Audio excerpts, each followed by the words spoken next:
Yo guys, so for today's video, ito nga pala yung kaganapan namin ng mahal na araw for today's video. Ayun nga, at bago nga pala kami pumunta dito, ay bumili muna kami sa Greenwich ng pizza. Dahil maaga-aga pa rin ang mga oras na iyan. Para meron kami merienda. 2 pizza nga pala ito, isang Hawaiian at yung isa, hindi ko alam ang tawag. Yan nga pala ang aming mga dala. Mga damit at mga grocery namin. Dahil mag-i-stay kami dito ng 3 days and 2 nights. Wala naman kasi kaming naisip na pwedeng pagpasyalan. Kaya dito na lang kami mag-i-staycation. Ang sarap-sarap ng pizza. Fast forward, kinabukasan na nga pala ito. At ako ang natasang magluto ng hash brown. Sa pagkakataon nga palang ito, ay first time ko palang magluto nito. Tatakot ako dahil baka masunog ko ito. Or baka luto sa labas, pero hilaw sa loob. Kaya sana magawa ko ito ng tama. Hindi ko lang naipakita kanina na nagluto na rin ako ng hotdog at saka ng itlog. At itong hinayupak na lang ito ang iniintay para makaalis na kami. Maya-maya nga lang pala ay nagayos na si Ate Gaw ng mga dadalhin namin.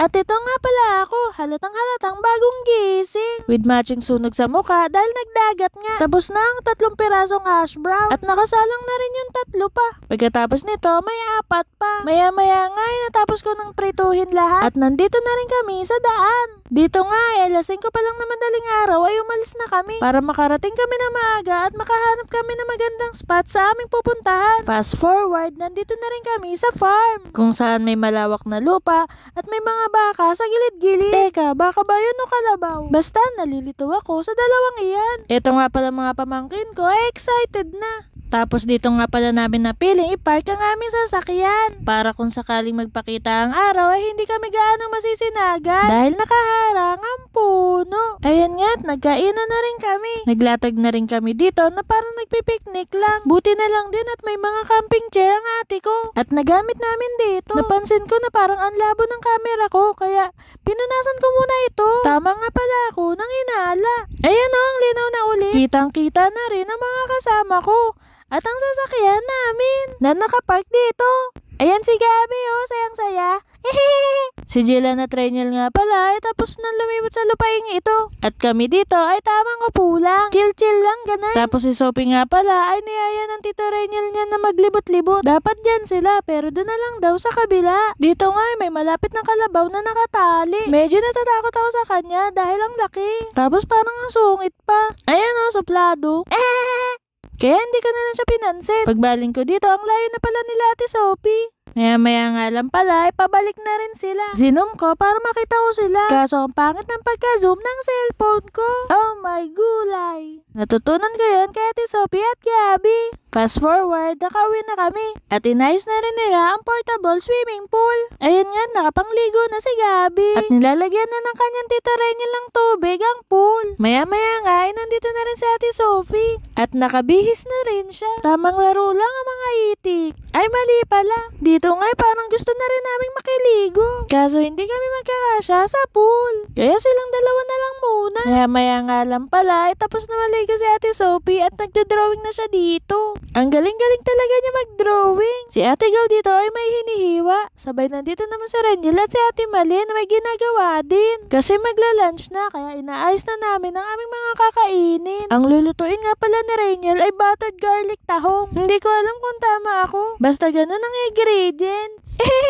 Ako naman ay nagsisimula na magprito ng mga isda. Ang ipiprito ko ay pritong tilapia. Ayan kumukulo-kulo pa. Tinanong ko si Reniel kung nilagyan na ito na asin. Ang sabi niya ay meron na daw. Kaya ipiprito ko na lang. Maya-maya nga lang pala ay luto na ang buttered garlic tahong. Habang ine-edit ko to ay natatakam na naman ako. Kasi grabe, ang sarap nitong tahong na to. Sauce pa lang, ulam na. Shoutout nga pala kay Reniel. Kailan ka ulit magluluto nito?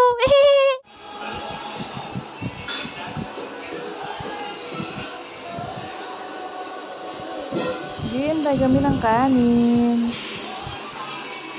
Dahil nakaluto na kami ng ulam pero nakalimutan ng kanin. Ito na mga ulam namin. Ensaladang talong. Inihaw na bangus kagabi. Ito yung tahong. Tilapia. Doon ang kanin. Sinasaing. Kalimutan. Dito nga habang nagsasaing ay naligo na muna ako. Kaya tamang hintay lang kami dito sa Gedli. Dahil sa aking pagkakalkula ay maluluto na ang kanin.